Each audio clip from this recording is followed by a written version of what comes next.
आज हम स्टार्ट करेंगे हेलमेकर की एपिसोड 13 को। जैसी वो गर्ल जा रही होती है तभी वो मोटा चिल्ला के बोलता है कि तुमने तो मुझे प्रॉमिस किया था ना कि तुम मुझे छोड़ दोगी अगर मैं तुम्हें सारी इन्फॉर्मेशन दे दूंगा तो अब तुम मुझे छोड़ क्यों नहीं रही हो। तभी वो गर्ल उसके पास आती है और कहती है अगर अगर मैंने तुम्हें छोड़ दिया तो तुम्हारे ऊपर मेरा एहसान रहेगा, क्यों है ना। तो तुम्हें एक काम करना होगा तभी मैं तुम्हें छोड़ूंगी। तभी वो मोटा कहता है कि हाँ ठीक है, जो तुम कहोगी मैं मानने के लिए रेडी हूँ। तभी वो गर्ल कहती है कि जो भी मैं तुम्हें कहूंगी और जैसा भी कहूंगी वैसा तुम्हें करना होगा, और जिस दिन तुमने मेरी बात नहीं मानी उस दिन मैं तुम्हें मार दूंगी।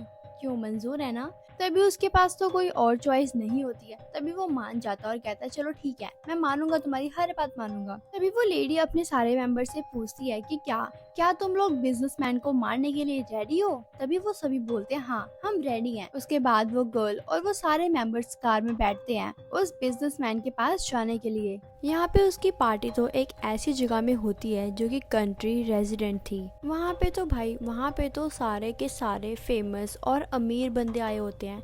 तभी हम देखते हैं बिजनेसमैन को जो कि वहाँ पे खड़ा होकर थोड़ी बहुत बातचीत कर रहा होता है। तभी के बाद यहाँ पे एंट्री होती है विक्रम और डिटेक्टिव की। जैसे वो बिजनेसमैन डिटेक्टिव को और विक्रम को देखता है वो कहता है ओह तो तुम्हारे साथ तुम्हारा बॉडीगार्ड भी आया है, चलो वेलकम है तुम्हारा यहाँ पे। यहाँ पे तो डिटेक्टिव चिढ़ जाता है, वो कहता है मैं कोई बॉडीगार्ड नहीं हूँ। तभी विक्रम बोलता है कि हाँ ये बॉडीगार्ड की तरह ही यहाँ पे रहेगा और मुझे हर एक चीज से बचाएगा, मुझे प्रोटेक्ट करके रखेगा। तभी विक्रम बिजनेसमैन से पूछता है कि क्या तुम्हें पक्का श्योर है कि वो लोग यहाँ पे आएंगे तुम्हें मारने के लिए। तभी बिजनेसमैन कहता है श्योर तो नहीं है, बट क्योंकि अगर मेरे शेड्यूल में कोई भी ऐसी चीज है जहाँ पे वो लोग मुझ पे अटैक कर सकते हैं तो वो सिर्फ और सिर्फ यही जगह है, क्योंकि बाकी और जगहों में तो मेरे साथ मेरे बॉडीगार्ड होते हैं, मैं पूरी तरह से मीडिया से घिरा रहता हूँ। और अगर मैं अपने घर में भी होता हूँ तो वहाँ पे तो किसी के आने का सवाल ही पैदा नहीं होता, क्योंकि वहाँ पे काफी स्ट्रिक्ट सिक्योरिटी लगी हुई है। लेकिन अगर उन लोगों ने आर्किटेक्ट को टॉर्चर करके पूछा होगा, मेरे बारे में सारी इन्फॉर्मेशन निकाली होगी, तो आर्किटेक्ट ने भी उन्हें यही इन्फॉर्मेशन दी होगी। तभी हम देखते हैं वो व्हीलचेयर वाली गर्ल अपने बॉडीगार्ड के साथ वहाँ पे पहुँच जाती है और अपनी दूरबीन निकाल के देखती है। वो देखती है कि वहाँ पे काफी सारे बॉडी बिल्डर्स हैं, लेकिन वो कहती है कि इनसे बच के निकलना तो काफी ज्यादा इजी है हमारे लिए। तभी उसका ब्रदर भी वहाँ पे आ जाता है और वो कहता है कि क्या हमें अंदर जाना चाहिए, क्या ये सही समय है।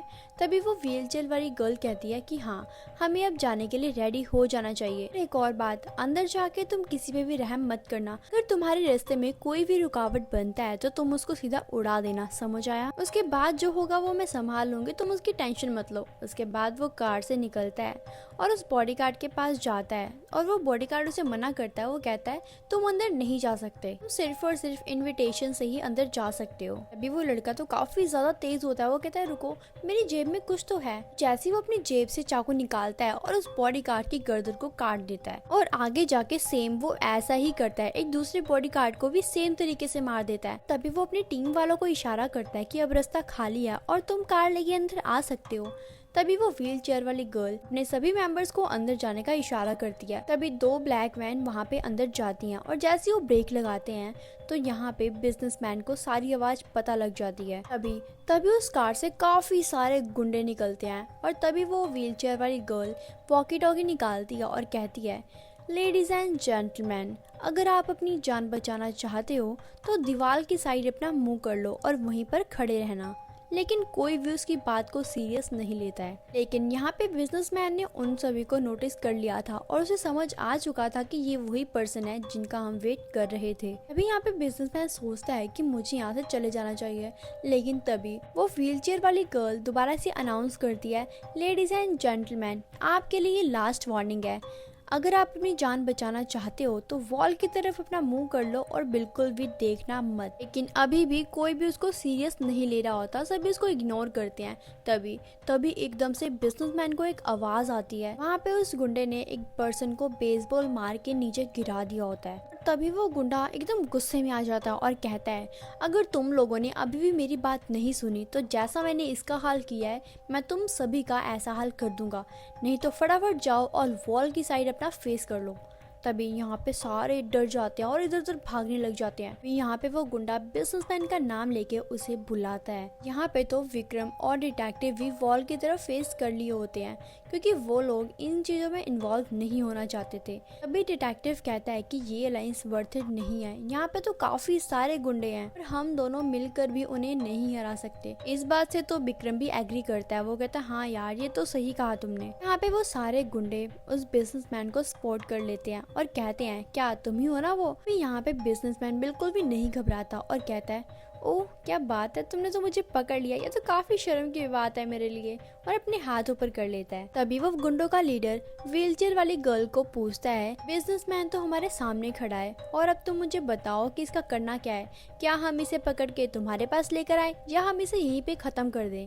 तभी वो व्हीलचेयर वाली गर्ल कहती है इसको पकड़ के लेकर आना सही नहीं रहेगा, क्योंकि ये तो काफी ज्यादा फेमस है। अगर हम इसको अपने पास लेकर आएंगे तो पुलिस कहीं ना कहीं से हमें ढूंढ ही लेगी, इसीलिए तुम वहीं पर उस बिजनेसमैन को खत्म कर दो। तभी उस गर्ल का डीमन उसे कहता है क्या तुम पागल हो गई हो, तुमने उसे नरक में भेजना था, तुम तो उसे वहीं पे मारने की बातें कर रही हो। तभी वो व्हीलचेयर वाली गर्ल बताती है कि यहाँ पे लूसीफर ने ऐसा तो नहीं कहा था ना कि हम दूसरे पर्सन को जरूरी है कि नरक में भेजे, हम उसको मार भी सकते हैं और ये जरूरी नहीं है कि हम ओपनली किसी को भी अपनी हेल्प में भेजें, क्योंकि ये तो हमारे लिए काफी ज्यादा रिस्की हो सकता है। इसीलिए अगर हम ऐसा करेंगे तो सभी को पता लग जाएगा कि हम कौन है और हम क्या करते हैं। और यहाँ पे उस गर्ल को पता था कि बिजनेसमैन ने किसी और को भी रिक्रूट किया है, जो कि होता है वो स्ट्रीमर। यहाँ पे ये सारी इन्फॉर्मेशन उस गर्ल को उस आर्किटेक्ट ने दी होती है। यहाँ पे उस गर्ल को पता होता है कि अगर उस घर में कोई भी जाएगा तो वो जिंदा वापस नहीं आएगा, लेकिन फिर भी उसने आधे से ज्यादा पर्सन को तो अपने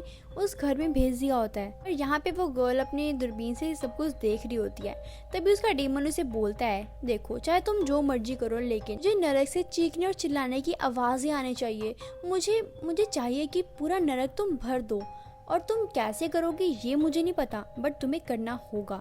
तभी वो गर्ल कहती है तुम टेंशन मत लो, जैसे ये गेम खत्म होगी मैं अपने सारे आदमियों की आत्माओं को तुम्हारे पास भेज दूंगी, क्योंकि उन्होंने बचपन में मुझे इतनी बुरी हालत में देखा, लेकिन मेरे लिए उन्होंने कुछ भी नहीं किया, उन्होंने सिर्फ और सिर्फ मेरे फादर की साइड ली।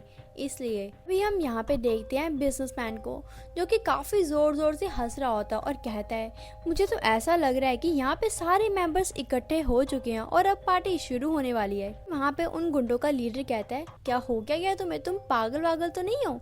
तभी साइड में से उसके काफी सारे बॉडीगार्ड्स आ रहे होते हैं, इसलिए यहाँ पे बिजनेसमैन काफी ज्यादा खुश होता है। यहाँ पे तो जैसे बिजनेसमैन के बॉडीगार्ड्स आते हैं और वो गुंडे वो आपस में इतनी जबरदस्त फाइट करते हैं, आपस में एक दूसरे को मारते हैं। यहाँ पे तो किसी का सर टूट रहा था, किसी की हड्डियां टूट रही थी, यहाँ पे तो खून तो हवा में उड़ रहा था भाई। काफी जबरदस्त फाइट होती है। अभी यहाँ पे तो बिजनेसमैन खड़ा खड़ा काफी खुश हो रहा था और सोच रहा था कि वैसे एक बात तो माननी पड़ेगी, इन्होंने मेरे लिए काफी ज्यादा सर्च किया है, इन्होंने एक एक चीज पता की है मेरे बारे में, लेकिन इन्होंने एक गलती कर दी, इन्होंने ये नहीं देखा कि मैंने किस किस गेस्ट को इनवाइट किया है। क्योंकि यहाँ पे तो मैंने अपने बॉडीगार्ड्स को इनवाइट किया हुआ है और उन्हें सूट बूट पहना के एकदम ऐसे लग रहे थे जैसे वो सच में बिजनेसमैन ही होते हैं। मैंने उन्हें थोड़ी सी ड्रिंक करने के लिए भी अलाउ कर दिया था ताकि किसी को पता न लगे कि ये बॉडीगार्ड्स हैं, इसीलिए यहाँ पे किसी को भी शक भी नहीं होता कि हाँ वो बॉडीगार्ड्स हैं। अभी हम देखते हैं यहाँ पे बिजनेसमैन को तो चेस खेलना काफी ज्यादा पसंद है, ये तो एक अच्छी ओपनिंग थी, लेकिन अभी तो ये मैच शुरू हुआ ही है और यहाँ पे तो मेरे ओपोनेंट के खिलाफ कोई भी खड़ा होने की हिम्मत तक नहीं करता।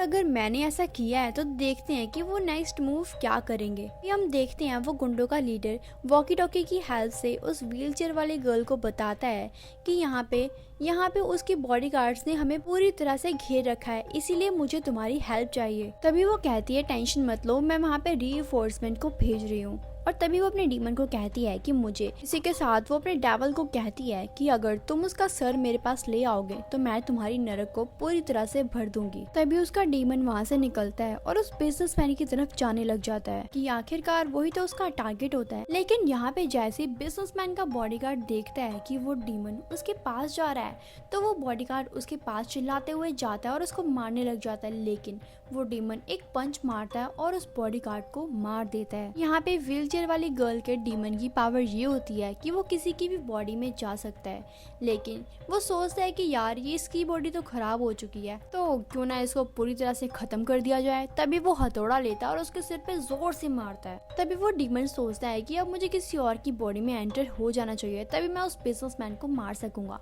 तभी वो किसी की बॉडी में एंटर हो जाता है। यहाँ पे तो डीमन जिसकी बॉडी में भी जाता है, पर्सन को तो कुछ समझ ही नहीं आता, ना उसको पता लगता है कि वो क्या कर रहा है क्या नहीं कर रहा, उसको कुछ भी याद नहीं होता। और उसके बाद वो डीमन अपने सारे मेंबर्स को बोलता है कि तुम घर के अंदर जाओ और इन सभी को तो मैं अकेले ही देख लूंगा। और तभी वो सारे गुंडे उस घर के अंदर चले जाते हैं। अब तो देखना ये है कि क्या बिजनेसमैन सच में मारा जाएगा, क्या सच में उस व्हीलचेयर वाली गर्ल का डीमन उस बिजनेसमैन का सर लेकर आएगा, क्या होगा आगे। ये जानने के लिए तो आपको सबसे पहले मेरे चैनल को सब्सक्राइब करना होगा ताकि आपको मेरी न्यू वीडियो की नोटिफिकेशन मिलती रहे, और लाइक करना ना भूले। Thank you.